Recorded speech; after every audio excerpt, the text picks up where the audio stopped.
नमस्कार, मी मोनिका शर्मा आणि आपण पाहत आहात लोकसेतू मराठी न्यूज चॅनल। तर चला पाहूया आजच्या बातम्यांमध्ये काय खास आहे।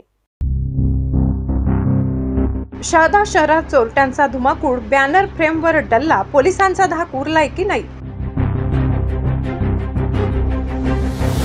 शहादा शहरात गेल्या काही दिवसांपासून चोरीच्या घटनांमध्ये मोठी वाढ झाली असून आता चोरट्यांनी आपला मोर्चा जाहिरात फलक आणि बॅनरच्या लोखंडी फ्रेम चोरी करण्याकडे वळविलाय।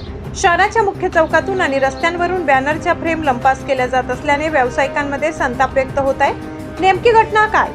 शहादा शहरातील वर्दळीच्या ठिकाणी लावलेले राजकीय, सामाजिक आणि व्यावसायिक बॅनर रात्रीच्या अंधाराचा फायदा घेऊन चोरले जात आहेत। चोरटे केवळ बॅनर न फाडता महागड्या लोखंडी फ्रेम देखील चोरून नेत आहेत। विशेष म्हणजे भर वस्तीत अशा घटना घडत असल्याने शहादा शहरात पोलीस प्रशासनाचा धाक उरला आहे की नाही, असा प्रश्न नागरिक विचारत आहेत। नागरिकांची मागणी, रात्रीच्या वेळी पोलिसांची गस्त वाढवावी आणि सीसीटीव्ही फुटेजच्या आधारे या बॅनर चोरट्यांचा बंदोबस्त करावा, अशी मागणी त्रस्त नागरिकांनी व व्यावसायिकांनी केली आहे। जर वेळीच कारवाई नाही झाली तर या छोट्या चोऱ्या भविष्यात मोठ्या गुन्ह्यांना निमंत्रण देऊ शकतात, अशी भीती व्यक्त केली जात आहे।